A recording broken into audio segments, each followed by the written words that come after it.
നമ്മളിവിടെ പഠിക്കാൻ വേണ്ടി പോകുന്നത് the Kerala cooperative societies amendment act 2023 ആണ്. ഇത് എപ്പോഴാണ് നിലവിൽ വന്നത്? 2024 ജൂൺ 7-ാം തീയതിയാണ് ഇത് കേരളത്തിൽ നിലവിൽ വന്നത്. ഇത് 2024 എത്രാമത്തെ ആക്റ്റാണ്? 9-ാമത്തെ ആക്റ്റായാണ് കേരളത്തിൽ നിലവിൽ വന്നത്. The Kerala cooperative societies act 1969 എമെൻഡ് ചെയ്തുകൊണ്ടാണ് ഇപ്പോൾ നിലവിലുള്ള the Kerala cooperative societies amendment act 2023 നിലവിൽ വന്നത്.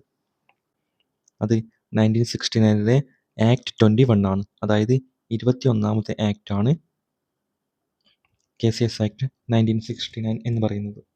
എന്നാണ് KCS ആക്ട് 1969 നിലവിൽ വന്നത്? 15th മെയ് 1969 KCS ആക്ട് നിലവിൽ വന്നത്.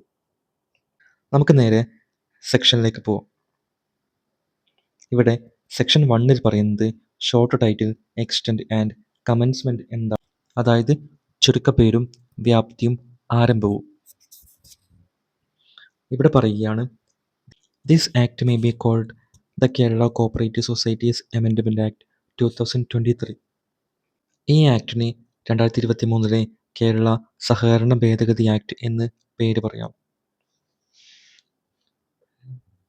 സെക്ഷൻ 1-ലെ സബ് സെക്ഷൻ 2-ൽ പറയാണ്, it extend to the board of state of Kerala.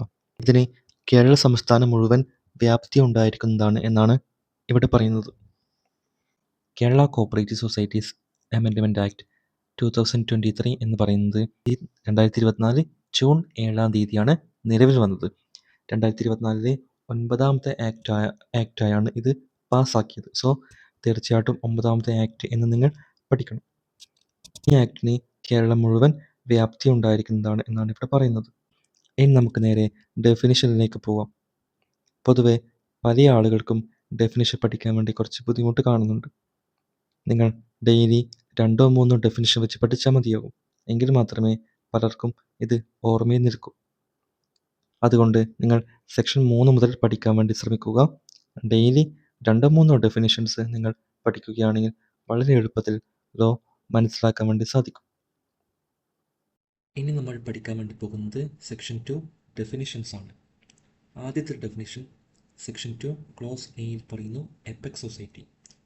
Apex society means a society have the whole of the state as its area of operation and having as its members only other societies with similar objects and declared as such by the registrar. സംസ്ഥാനം മുഴുവൻ പ്രവർത്തന പരിധിയുള്ളതും സമാന ഉദ്ദേശ ലക്ഷ്യങ്ങൾ ഉള്ള മറ്റ് സംഘങ്ങൾ മാത്രം അംഗങ്ങളായതും അപ്രകാരം രജിസ്ട്രാർ പ്രഖ്യാപിക്കുന്നതുമായ ഒരു സംഘം എന്നാണ് അർത്ഥമാക്കുന്നത്. നമുക്കിനി കുറച്ചുകൂടെ ഡീറ്റെയിൽഡ് ആയിട്ട് നോക്കാം. ഇവിടെ പ്രവർത്തന പരിധി എന്ന് പറയുന്നത് എന്താണ്? കേരളം മുഴുവൻ ആണ് ഇതിൻ്റെ പ്രവർത്തന പരിധി. കൂടാതെ മെമ്പേഴ്സ് ആരൊക്കെയാണ്? ഓൺലി അതർ സൊസൈറ്റീസ് വിത്ത് സിമിലർ ഒബ്ജക്റ്റ് ആണ്. ഏതൊക്കെയാണ് ഈ സിമിലർ ഒബ്ജക്റ്റ് വരുന്ന സംഘങ്ങൾ? നമുക്കറിയാം. കുറച്ച് എക്സാമ്പിൾ എടുത്ത് നോക്കിക്കഴിഞ്ഞാൽ പ്രൈമറി ലേബർ സൊസൈറ്റികളുടെ എപെക് സൊസൈറ്റി എന്ന് പറയുന്നത് ഏതാണ്? ലേബർ ഫെഡ് ആണ്. അതുപോലെ പ്രൈമറി ഹോസ്പിറ്റൽ സൊസൈറ്റികളുടെ എപെക് സൊസൈറ്റി ഏതാണ് ചോദിച്ചു കഴിഞ്ഞാൽ ഏതാണ്? ഹോസ്പിറ്റൽ ഫെഡ് ആണ്. അതുപോലെ 3 ടയർ സ്ട്രക്ചറായ പ്രൈമറി കൺസ്യൂമർ സ്റ്റോഴ്സിൻ്റെ എപെക് സൊസൈറ്റി ഏതാണെന്ന് ചോദിച്ചു കഴിഞ്ഞാൽ ഏതാണ്? കൺസ്യൂമർ ഫെഡ് ആണ്. 3 ടയറുള്ള സംഘങ്ങളാണ് എന്താണ്? പ്രൈമറി കഴിഞ്ഞു കഴിഞ്ഞാൽ ഏറ്റവും ടോപ്പ് ലെവലിലുള്ള എപെക്സ് ആണ് എന്തായി എടുക്കേണ്ടത്? എപെക് സൊസൈറ്റി ആയി എടുക്കേണ്ടത്. അല്ലാതെ ഡിസ്ട്രിക്ട് ലെവലിലുള്ള സൊസൈറ്റികൾ അല്ലെങ്കിൽ സെൻട്രൽ ലെവൽ സൊസൈറ്റികൾ ഒരിക്കലും എപെക് സൊസൈറ്റി ആയി എടുക്കാൻ വേണ്ടി പാടില്ല. അതുകൂടാതെ ആരാണ് അത്തരം സംഘങ്ങളെ എപെക് സൊസൈറ്റിയായി പ്രഖ്യാപിക്കുന്നത്? രജിസ്ട്രാറാണ് എന്ത് ചെയ്യുന്നത്? അത്തരം സംഘങ്ങളെ എപെക് സൊസൈറ്റിയായി പ്രഖ്യാപിക്കുന്നത്. അടുത്തത് സെക്ഷൻ 2 പറയുന്നു, assisted society. Assisted society means a cooperative society which has received the government assistance in the form of share capital, loan, grant or any other financial assistance or any guarantee by the government or from boards constituted by the government for repayment of loan, interest or deposits.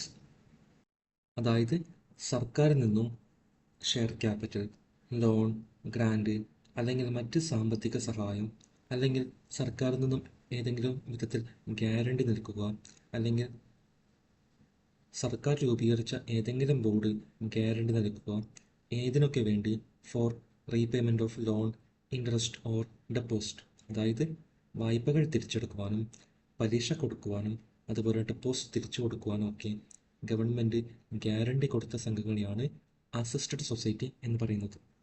എങ്ങനെയൊക്കെയുള്ള സഹായങ്ങളാണ് government കൊടുക്കുന്നത്? അതുകൊണ്ട് അതായത് നമ്മൾ പഠിക്കുന്നുണ്ട് section 42, 43 ഒക്കെ എന്താണ് government share capital കൊടുക്കുന്നുണ്ട്. അതുപോലെ ചില സംഘങ്ങൾക്ക് ലോൺ പ്രൊവൈഡ് ചെയ്യുന്നുണ്ട്, അല്ലെങ്കിൽ ഗ്രാൻഡ് കൊടുക്കുന്നുണ്ട്. ഈ ഗ്രാൻഡ് കൊടുത്തു കഴിഞ്ഞാൽ എന്താണ് സൊസൈറ്റിക്ക് അത് തിരിച്ചെടുക്കേണ്ട ആവശ്യം വരുന്നില്ല. അല്ലെങ്കിൽ എന്താണ് എനി അതർ ഫിനാൻഷ്യൽ അസിസ്റ്റൻറ്റ്, ഏത് തരത്തിലുള്ള നമുക്കറിയാം ഗവൺമെൻറ് എങ്ങനെ വേണമെങ്കിലും ഒരു കോപ്പറേറ്റീവ് സൊസൈറ്റി സപ്പോർട്ട് ചെയ്യാം. സോ അതുകൊണ്ട് എനി അതർ ഫിനാൻഷ്യൽ അസിസ്റ്റൻറ്റ് വഴിയോ അല്ലെങ്കിൽ എന്താണ് ഗവൺമെൻറ് ഗ്യാരണ്ടി നൽകുക. എന്തിനൊക്കെ വേണ്ടി? ഇവിടെ പ്രത്യേകം പറയുന്നുണ്ട് for repayment of loan, interest or deposit. ഈ 3 കാര്യങ്ങൾക്ക് വേണ്ടി എന്താണ് ഗവൺമെൻറ് ഗ്യാരണ്ടി നൽകുക, അല്ലെങ്കിൽ ഗവൺമെൻറ് രൂപീകരിച്ച ഏതെങ്കിലും ബോർഡ് വഴി ഗ്യാരണ്ടി നൽകുകയോ ചെയ്യുന്ന സൊസൈറ്റികളാണെങ്കിൽ അവയെ എന്ത് വിളിക്കും?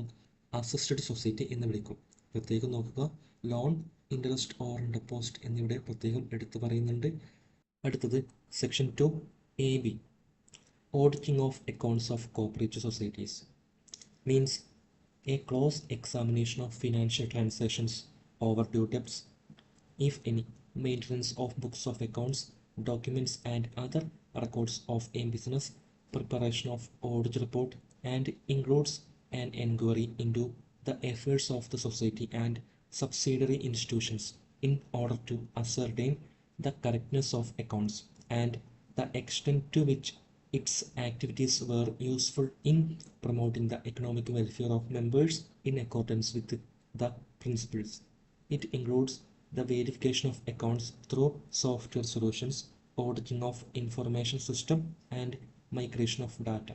In the case of societies, those accounts are computerized. അതായത് സാമ്പത്തിക ഇടപാടുകൾ ഡീറ്റെയിൽഡായി പരിശോധിക്കുന്ന ഒരു പ്രക്രിയയാണ് എന്ത് ഓഡിറ്റിംഗ് എന്ന് പറയുന്നത്. ഇത് എന്താണ്? ഒരു ട്രാൻസാക്ഷൻ ആരംഭിക്കുന്നത് മുതൽ ഓഡിറ്റിംഗ് വരെയുള്ള കാര്യങ്ങൾ കംപ്ലീറ്റ് ഇതിൽ അടങ്ങിയിരിക്കുന്നു. ഇതിൽ എന്തൊക്കെ നോക്കുന്നുണ്ട്? ഓവർഡ്യൂ ഡെബ്റ്റ്സ് നോക്കും, അതുപോലെ കൃത്യമായി ബുക്സൊക്കെ മെയിൻറ്റെയിൻ ചെയ്യുന്നുണ്ടോ എന്നും ഡോക്യുമെൻറ്റ്സും അതുമായി ബന്ധപ്പെട്ട എല്ലാ റെക്കോർഡ്സും ആ ബിസിനസ്സിൽ ഉണ്ടോ എന്നും.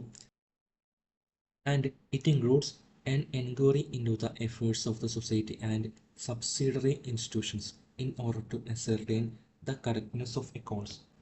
അതായത് സംഘത്തിൻ്റെയും ഉപസ്ഥാപനങ്ങളുടെയും സാമ്പത്തിക ഇടപാടുകളുടെയും അന്വേഷണവും പരിശോധനയും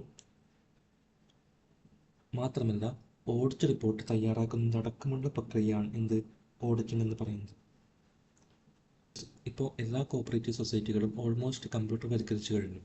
അതുകൊണ്ട് തന്നെ ഇവിടെ പറയുന്നു അക്കൗണ്ടുകൾ കമ്പ്യൂട്ടർവൽക്കരിച്ചിട്ടുള്ള സഹകരണ സംഘങ്ങളുടെ കാര്യത്തിൽ അക്കൗണ്ടുകളുടെ സോഫ്റ്റ്വെയർ സൊല്യൂഷൻ മുഖേനയുള്ള ഒത്തുനോക്കലും ഇൻഫർമേഷൻ സിസ്റ്റം ഓഡിറ്റിങ്ങും ഡാറ്റ മൈഗ്രേഷനും ഒക്കെ ഇതിൽ ഉൾപ്പെടുന്നു.